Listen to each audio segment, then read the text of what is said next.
जयपुर से बड़ी खबर है। कांग्रेस स्क्रीनिंग कमेटी की बैठक से जुड़ी ये बड़ी खबर आपको बता दें। गौरव गोगोई आज भी बैठक लेंगे। लगातार हार रही सीटों पर गोगोई का फोकस है। कुल 53 सीटों पर जीत की रणनीति बनाई जा रही है। ब्लॉक अध्यक्षों के साथ विचार विमर्श किया जाएगा। लगातार हार रहे नेताओं का विकल्प तलाशने की भी कोशिश पार्टी द्वारा की जा रही है। तो कांग्रेस स्क्रीनिंग कमेटी की आज बैठक है। आज भी गौरव गोगोई ये बैठक लेंगे। लगातार जिन सीटों पर कांग्रेस को हार मिल रही है उसे लेकर खास मंथन किया जाएगा। सहयोगी बाबूलाल धायल इस वक्त हमारे साथ जुड़ चुके हैं। बाबूलाल, 53 सीटों पर फोकस, खास रणनीति बनाई जाएगी इस बैठक में, क्या अपडेट इसे लेकर? कल से लगातार मंथन चल रहा है, इन सीटों को कैसे जीता जाए। और कांग्रेस पार्टी की हार का जो कारण है वो ये सीटें बनती है।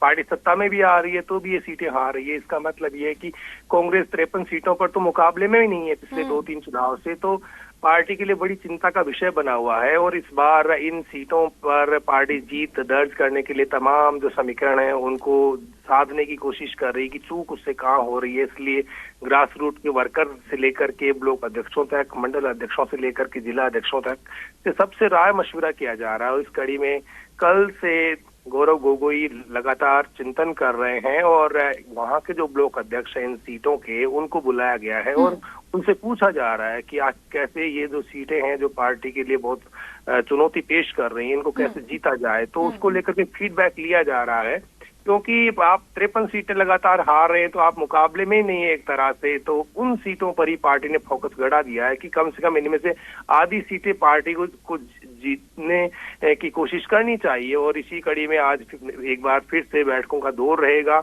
और जो ब्लॉक अध्यक्ष हैं, जिला अध्यक्ष हैं, वो विधायकों की मर्जी के बनाए हुए हैं अधिकांश जिलों में।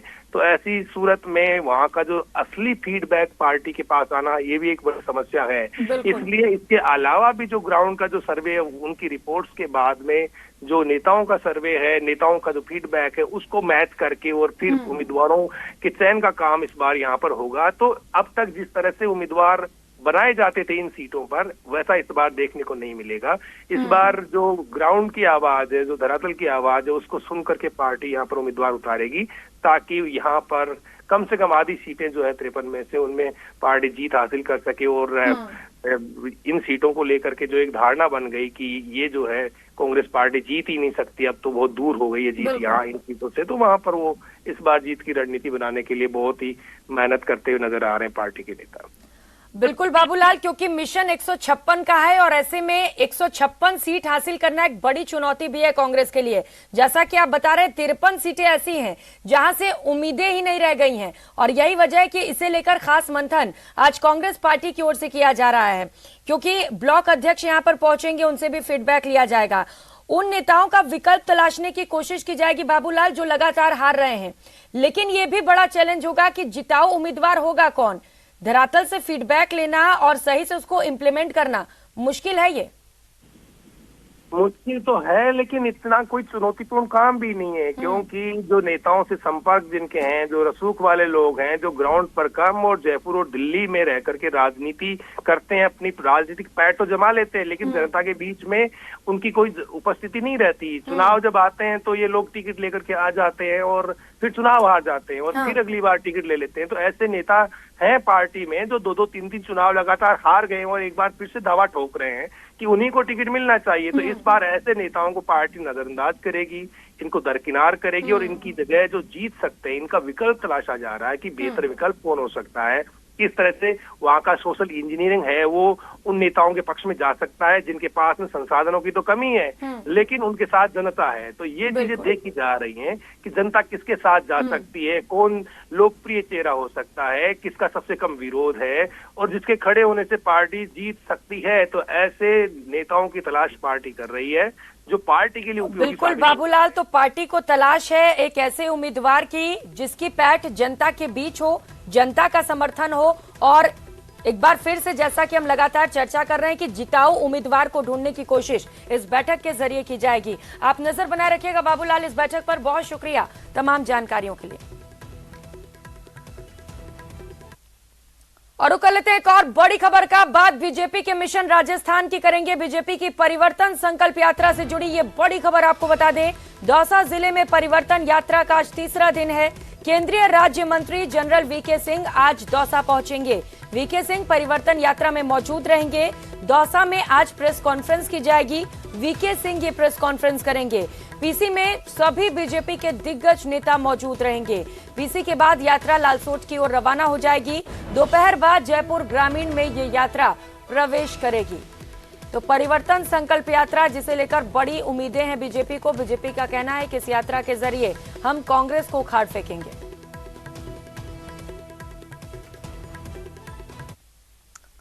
और जयपुर से बड़ी खबर सामने आ रही है, जहां पर जेडीए की एक बड़ी कार्रवाई देखने को मिली है। लालकोठी इलाके में जेडीए ने यह कार्रवाई की। लालकोठी इलाके में जेडीए ने कब्जा ले लिया है। 1600 मीटर करीब भूमि पर जेडीए ने कब्जा जमा लिया है। लालकोठी स्कीम के खसरा नंबर 272 पर जेडीए की कार्रवाई देखने को मिली। जमीन पर जेडीए और काश्तकार के बीच विवाद चल रहा था और मौके पर जेडीए के आला अधिकारी भी मौजूद रहे।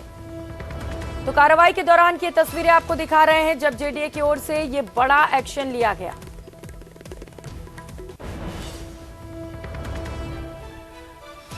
तो ये तस्वीरें आप देख पा रहे हैं, जेडीए की ओर से कार्रवाई की गई है, जब जेडीए के अधिकारी भी मौजूद रहे, क्योंकि विवादित ये मामला बताया जा रहा है। काश्तकारों और जेडीए के बीच इस प्रॉपर्टी को लेकर विवाद चल रहा था और इसी दौरान यहां पर जेडीए की ओर से कार्रवाई की गई। किसी तरीके की कार्रवाई में कोई बाधा ना आने पाए, कोई दिक्कत ना हो, इसे लेकर कार्रवाई के दौरान, जैसा कि आप तस्वीरों में देख पा रहे हैं, पुलिस भी मौजूद रही। और जब ये कार्रवाई हुई तो क्षेत्र में अफरा तफरी मच गई। लालकोठी इलाके में ये कार्रवाई की गई है। 1600 मीटर तकरीबन भूमि बताई जा रही है, जिस पर जेडीए कब्जा ले रहा है। लालकोठी स्कीम के खसरा नंबर 272 पर जेडीए की ये कार्रवाई देखने को मिल रही है। जमीन पर जेडीए और काश्तकार के बीच विवाद चल रहा था और काश्तकार यहां किसी तरीके की कोई मुश्किल ना खड़े करें, कार्रवाई ठीक तरीके से हो सके, इसी को लेकर यहां पर पुलिस की तैनाती भी थी। साथ ही साथ मौके पर जेडीए के आला अधिकारी भी मौजूद रहे। तो बुलडोजर से जो यहां पर अवैध निर्माण थे उन्हें ध्वस्त कर दिया गया है। पीला पंजा चलाते हुए यहां पर जेडीए की टीम, जेडीए की ये बड़ी कार्रवाई जिसकी तस्वीरें आप देख पा रहे हैं जयपुर से, इस वक्त ये बड़ी खबर आपको बता रहे हैं। लालकोठी इलाके से ये तस्वीरें सामने आई हैं, जहां पर जेडीए कब्जा ले रहा है जमीनों पर। 1600 मीटर की ये भूमि बताई जा रही है, तकरीबन 1600 मीटर की, जिस पर जेडीए की ओर से एक्शन किया जा रहा है। रोशन सहयोगी हमारे साथ जुड़ चुके हैं। रोशन, कार्रवाई जारी है, 1600 मीटर भूमि बताई जा रही है और इसे लेकर पहले से ही विवाद था काश्तकार और जेडीए के बीच। अभी कार्रवाई किस तरीके से वहां पर सुचारू है? देखिए, जयपुर विकास प्राधिकरण के प्रवर्तन दस्ते ने करीब ये जो 1800 मीटर जो जमीन बताई जा रही थी, उसके ऊपर कह सकते हैं कि पोजीशन ले लिया। आप यहाँ पर देख सकते हैं कि भारी पुलिस जाब्ते के बीच में कार्रवाई की जा रही थी। अब जो कार्रवाई है वो लगभग पूरी हो गई है। ये जो जमीन देख रहे हैं, इसके ऊपर स्ट्रक्चर था, कई लोगों ने यहाँ पर जो कह सकते हैं कि अतिक्रमण कर रखा था, अब उस अतिक्रमण को जेडीए के प्रवर्तन दस्ते ने यहाँ पर हटा दिया है।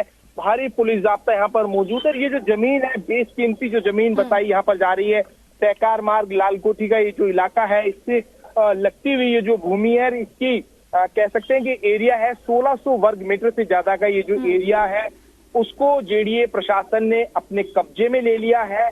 अब इस जमीन के ऊपर जेडीए क्या कुछ प्लानिंग करता है वो देखने वो देखने वाली बात होगी। लेकिन देख सकते हैं कि लक्ष्मी मंदिर ये जो प्रोजेक्ट है, इससे ये लगती हुई जो जमीन है, इसका मुख्यमंत्री बहुत जल्द लोकार्पण करने जा रहे हैं। ऐसे में ये यहाँ से जो अतिक्रमण है, कहीं ना कहीं सौंदर्यीकरण के अंदर बाधा बना हुआ था, उसे हटाने का यहाँ पर जो काम है वो किया गया है। अब कह सकते हैं कुल मिलाकर जो कार्रवाई है वो पूरी कर ली है। जो अतिक्रमण, जो कह सकते हैं कि जो यहाँ पर जो सामान वगैरह है, अब उन्हें हटाया जा रहा है। जी, आप कह रहे हैं कार्रवाई लगभग पूरी कर ली गई है, क्योंकि पुलिस की भी तैनाती की गई है ताकि कोई विरोध ना हो। क्या विरोध के स्वर उठे थे वहां पर कार्रवाई के दौरान, क्योंकि पहले ही इस जमीन को लेकर विवाद चल रहा था काश्तकार और जेडीए के बीच? देखिए, जेडीए का जो दस्ता है आज अलसुबह यहाँ पर पहुंच गया था, भारी यहाँ पर पुलिस जाब्ते के बीच में। हालांकि जेडीए प्रशासन को विरोध का सामना भी यहाँ पर करना पड़ा। जो यहाँ पर जो काश्तकार है, जो कब्जाधारी है, उनका ये आरोप था कि ये जो कचरा नंबर जिसकी जेडीए जो बता रहा है कचरा नंबर 272 का यहाँ पर जिक्र किया गया, वो नहीं होकर ये जो अन्य कचरा है उसके ऊपर कब्जा लिया रहा है। जिस कचरे के ऊपर स्टे बताया जा रहा था, ये जेडीए और जो काश्तकार है उनके बीच में काफी लंबे वक्त तक यहाँ पर विवाद हुआ। हालांकि जेडीए प्रशासन इस जमीन के ऊपर से कब्जा लेने में जो सफल यहाँ पर हो पाया है, जो पोजीशन है वो यहाँ पर लिया जा रहा है। अभी कुछ ही देर में जेडीए के अधिकारी यहाँ पर बता रहे हैं कि यहाँ पर फेंसिंग के साथ साथ में यहाँ पर जो जेडीए संपत्ति के जो बोर्ड है वो यहाँ पर चस्पा यहाँ पर कर दिए जाएंगे, यहाँ पर बोर्ड जो है वो गाड़ दिए जाएंगे। इस जमीन के ऊपर जो तमाम ये कह सकते हैं कि जो सामान यहाँ पर जो बिखरा पड़ा है इसे भी यहाँ पर हटाने का जो काम है वो लगातार जारी है। आप यहाँ पर देख सकते हैं कि कुछ वक्त पहले तक यहाँ पर दुकानें हुआ करती थी, यहाँ पर फल मंडी यहाँ पर लगती थी, अब उसे पूरी तरीके से यहाँ पर हटा दिया गया है। कुछ देर के लिए जो सहकार मार्ग है उसके ऊपर ट्रैफिक जाम की स्थिति देखने को मिली, लेकिन अब यहाँ पर पुलिस प्रशासन ने उसको जो कह सकते हैं कि सहकार मार्ग को भी जो ट्रैफिक है उसे बहाल करवा दिया है और यहाँ पर तमाम जो पुलिस के अधिकारी हैं, पुलिस के जवान हैं वो मौजूद हैं। किसी भी तरीके से यहाँ पर विरोध नहीं हो, उस बात का यहाँ पर ध्यान रखा जा रहा है। जी, अच्छी बात है कि विरोध ना हो, इसे लेकर वहां पर तैयारियां की गई हैं। लेकिन रोशन, 1600 मीटर से भी ज्यादा की ये भूमि बताई जा रही है, निर्माण किया गया था। आप कह रहे थे कि इससे पहले जब ये कार्रवाई नहीं की गई थी, बड़ी संख्या में यहाँ पर दुकानें मौजूद थी। क्या जेडीए की नींद नहीं खुली? इतने बड़े पैमाने पर अतिक्रमण किया गया और बड़ी देरी से कार्रवाई की गई।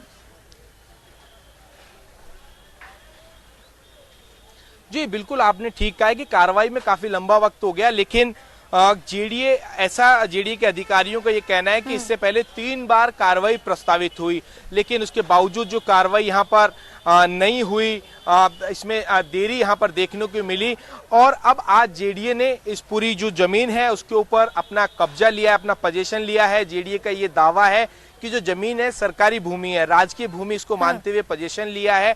लेकिन वहीं जो काश्तकार है, जो यहाँ के जो कह सकते हैं कि जो लैंडलॉर्ड थे, उनका ये दावा था कि ये जो जमीन है वो उनकी है, इसको लेकर कोर्ट के अंदर केस चल रहा है। स्टे के बावजूद यहाँ पर जेडीए पोजीशन ले रहा है। कोर्ट ऑफ कंटेम्प्ट की यहाँ पर जो बात की जा रही है, अब देखना ये होगा कि इस पूरे प्रकरण को लेकर क्या कुछ रहता है। काश्तकार की ओर से फिर से इस पूरे प्रकरण को लेकर जो कोर्ट है उसके अंदर अपना पक्ष यहाँ पर रखने की कोशिश की गई है। हालांकि जेडीए के अधिकारियों को ये कहना है कि ये जो कचरा है, जो सरकारी जमीन है, उसके ऊपर ही पोजीशन लिया गया है। जी, विजुअल्स भी दिखाते रहिए। और रोशन, ये बताइए, ये आप बड़ी बात बता रहे हैं कि अभी कोर्ट में इसे लेकर कार्रवाई की जा रही है, उससे पहले इस तरीके की कार्रवाई कर देना, दुकानों को तोड़ देना कितना सही है? और काश्तकार क्या कह रहे हैं अब? क्या वो आगे इसे लेकर लीगली तौर पर बढ़ेंगे?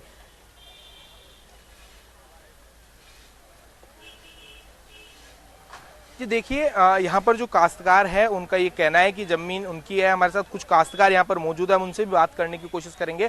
आप लोगों की जमीन है, किस तरीके से यहाँ पर लिया गया? जेडीए तो अपनी जमीन का यहाँ पर दावा कर रहा है, क्या कुछ आपके पास डॉक्यूमेंट है? सर, ये ज़मीन सन 72 में एक्वायर कर ली थी और उसके बाद में ना तो हमने आज दिन तक मुआवजा लिया 1 रुपये भी।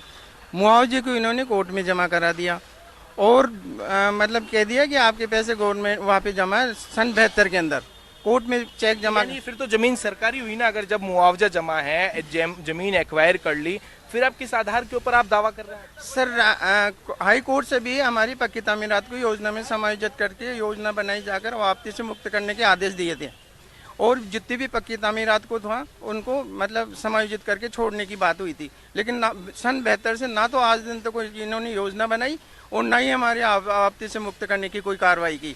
गलतियां तो खुद करें, आज दिन तो कोई कार्रवाई नहीं करी साहब। अब एन वक्त के ऊपर क्यों कार्रवाई हुई? इससे पहले भी कई बार कार्रवाई प्रस्तावित है, कार्रवाई टल गई थी, लेकिन ऐसा क्यों?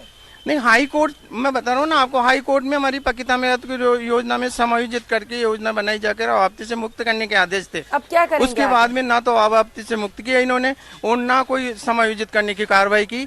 तब से ये इनका ये यहाँ पर आरोप है जेडीए प्रशासन के ऊपर कि जो जमीन है एक्वायर्ड की गई है, उनका जो मुआवजा है वो कोर्ट के अंदर जमा करवा दिया गया है। जो एक्वायर डी एक्वायर की प्रक्रिया है उसके अंदर विचाराधीन है, मामला कोर्ट के अंदर विचाराधीन है। ऐसे में जो कार्रवाई की गई है वो एक तरफा कार्रवाई की गई है। जो यहाँ पर जो काश्तकार है उनका आरोप है कि बिना पक्ष जाने अभी भी जो जेडीए ट्रिब्यूनल हो या हाई कोर्ट हो, तमाम कोर्टों से स्टे है, उसके बावजूद यहाँ पर कार्रवाई की गई है। देखिए, कुल मिलाकर कह सकते हैं कि रेवेन्यू से जुड़ा हुआ मामला है, कार्रवाई ठीक नहीं है, वो संतुष्ट नहीं है इस कार्रवाई से। आगे क्या करेंगे वो, क्या उनकी ओर से रणनीति बनाई जा रही है? बात करिए जरा काश्तकारों से। देखिए अब जो आप लोग हैं इस बारे में क्या कुछ आप लोगों का निर्णय रहने वाला है? आप लोग इतनी बेशकीमती जो जमीन है उसको लेकर अब आप सर इन्होंने इतनी भयंकर गलतियां करी है तो हाई कोर्ट के स्टे को नहीं माना है तो कोर्ट ऑफ कंटेम्प्ट इनके खिलाफ कार्रवाई तो हम करेंगे चाहे कुछ भी हो, क्योंकि इन्होंने हमारे साथ इतना अन्याय किया है। कोर्ट के स्टे को तो हर कोई मानता है और उसको बिना मतलब कोर्ट के स्टे को कुल मिलाकर कह सकते हैं कि प्रियंका ये जो कोर्ट ऑफ कंटेम्प्ट की यहाँ पर जो बात की जा रही है, अब देखना ये होगा कि कोर्ट इस पूरे मामले को कोर्ट ऑफ कंटेम्प्ट मानता है या नहीं मानता है। जेडीए की ओर से क्या कुछ कोर्ट के अंदर पक्ष रखा जाता है। कुल मिलाकर कहा जा सकता है कि जो जेडीए प्रशासन जो दावा कर रहा था, जो उनकी जो जमीन थी, अब उसके ऊपर पोजीशन ले लिया गया है। यहाँ पर जो कह सकते हैं कि मलबा और जो तमाम जो बिखरा हुआ जो सामान है उसे हटाने की कोशिश यहाँ पर की जा रही है। और कुल मिलाकर अब जो कार्रवाई है वो अब कह सकते हैं कि पूरी हो चुकी है। अब जो सौंदर्यीकरण का जो लक्ष्मी मंदिर जो कह सकते हैं कि ट्रैफिक सिग्नल फ्री प्रोजेक्ट के तहत एक जो अंडरपास जो बनाया गया है उसका जो रिनोवेशन का जो काम है, सौंदर्यीकरण का जो काम है, अब उसे रफ्तार दी जा रही है, गति दी जा रही है। देखिए सबसे बड़ी ये जो बात है कि ये जो कार्रवाई है लक्ष्मी मंदिर जो अंडरपास है उसको मद्देनजर रखते हुए यहाँ पर ये जो की गई है। बताया ये जा रहा है कि लक्ष्मी मंदिर जो अंडरपास है इसकी सौगात शहरवासियों को जल्द मिलने वाली है। ऐसे में इस पूरे प्रोजेक्ट को ध्यान में रखते हुए ये देखिए जो सीधा ये जो सहकार मार्ग है टोंक रोड से ये जो एक जो रास्ता है ये जोड़ने वाला है लक्ष्मी मंदिर का इलाका, जो जयपुर शहर का कह सकते हैं कि पहला ट्रैफिक सिग्नल फ्री जो कह सकते हैं कि जो तिराहा है वो होने वाला है। उसके तहत सरकार का ड्रीम प्रोजेक्ट है। चुनावी साल के अंदर ये सरकार जो शहरवासियों को कह सकते हैं ड्रीम प्रोजेक्ट है और इसके तहत जेडीए ने आनंद फानन में कार्रवाई तो कर दी, लेकिन अब देखना है क्योंकि कोर्ट में अभी से लेकर कार्रवाई की जा रही है, विचाराधीन ये मामला। ऐसे में कंटेम्प्ट ऑफ कोर्ट को लेकर जेडीए के ऊपर क्या कार्रवाई की जाती है, आप नजर बनाए। खैर रोशन, बहुत शुक्रिया आपका तमाम जानकारियों के लिए। और जयपुर से बड़ी खबर इस वक्त के सामने आ रही है। राजस्थान फार्मासिस्ट कर्मचारी संघ का कार्य बहिष्कार शुरू हो चुका है। चिकित्सा विभाग में अब एक और कर्मचारी वर्ग हड़ताल पर है। 7 सूत्रीय मांगों को लेकर आज 2 घंटे का कार्य बहिष्कार किया जा रहा है। 14 सितंबर तक 2 घंटे का कार्य बहिष्कार जारी रहेगा। मांगे नहीं मानने पर 15 सितंबर से सामूहिक अवकाश किया जाना है।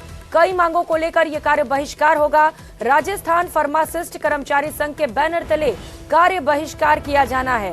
परसादी लाल मीणा लालसोट में विभिन्न कार्यक्रम में व्यस्त रहेंगे और ऐसे में सबसे बड़ा सवाल यह है कि अब मरीजों का क्या होगा। मरीजों की फजीहत होने वाली है।